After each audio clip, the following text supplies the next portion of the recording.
खुदाम यीशु मसीह के अजली और मही पाक नाम में आप सबकी सलामती हो। आज हम खुदा के कलाम अक़दस पे से सीखेंगे, खुदा के वादों को, खुदा के प्यार को, खुदा के कलाम को जानेंगे। और आज हम सीखेंगे कि जो इत्क़ाद रखता है उसके लिए सब कुछ हो सकता है। आमीन। आइए खुदा के कलाम अक़दस पे से एक वाक़े को देखते हैं।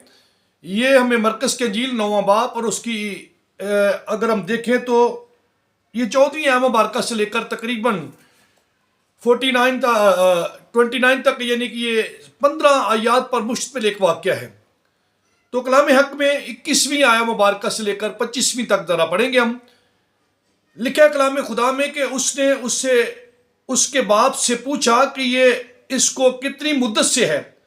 उसने कहा बचपन ही से, और उसने अक्सर उसे आग में और पानी में डाला ताकि उसे हलाक करे। लेकिन अगर तू कुछ कर सकता है तो हम पर तरस खा हमारी मदद कर।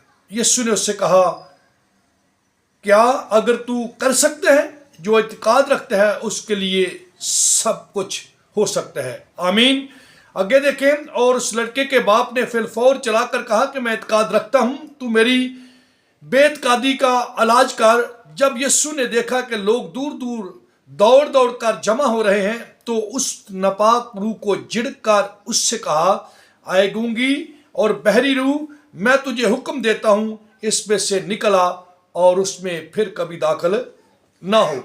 और अगर 26वें आयत को देखें तो वहां लिखा कि वो चलाकर और उससे बहुत मरोड़ कर निकल आई और वो मुर्दा सा हो गया। ऐसा कि अक्सरों ने कहा कि वो मर गया, मगर यीशु ने उसका हाथ पकड़कर उसे उठाया और वो उठ खड़ा हुआ। आमीन। खुदावंद आप सबको और मुझे इस कलाम के पढ़े सुने जाने और इस पर अमल किए जाने पर के लिए बरकत बख्शे। आमीन। यहाँ पर हम एक मुख्तसर वाक़े को देखते हैं कि एक शख्स है जिसका बेटा बचपन से ही बदरू गिरफ्ता है और गूंगी और बहरी स्पिरिट उसमें वर्क करती है और वो कफ बरलाकर गिर पड़ता है। और ऐसे में वो इस बच्चे को अपने को जो डिसाइपलशिप के पास लेकर आया, शागिर्दों के पास लेकर आया है, लेकिन शागिर्द उसको निकाल नहीं सके। फिर वो क्या करते हैं कि यीशु के पास आता है और मसीह खुदाम को ये सारा वाक़या बताता है। और मसीह खुदाम ने उससे पूछा कि इस बच्चे को कब से ये मसला है, तो उसने बताया कि ये बचपन से ही है।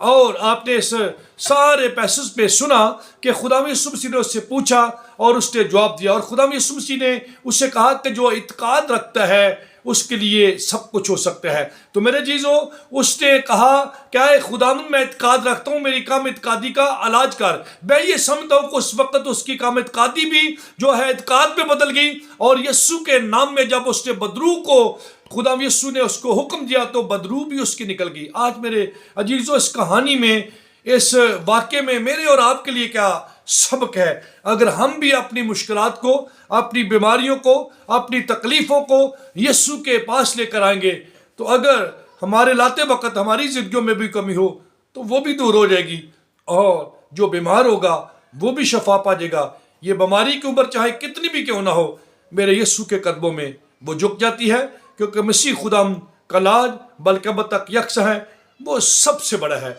और सबसे बड़े बड़े काम भी कर सकता है। सो खुदा बाप, बेटा रूहुल कुद्स आपको और मुझे तौफीक बख्शे कि हम यीशु के पास आएं और अपनी मुश्किलात को मसीह खुदाम के कदमों में रखें और उनसे छुटकारा पाने की तौफीक हमें अता करें। God bless you. खुदाम आप सबको और मुझे मसीह खुदाम की तरफ देखना और उससे गुफ्तगू करना, उसके कदमों में आना और अपनी मुश्किल का हल खुदाम यीशु मसीह रासी के पास से ढूंढना, उसके नाम में ढूंढना, उसके कलाम में से ढूंढना और कलाम के मुताबिक ढूंढने की तौफीक अता फरमाए। आमीन। God bless you.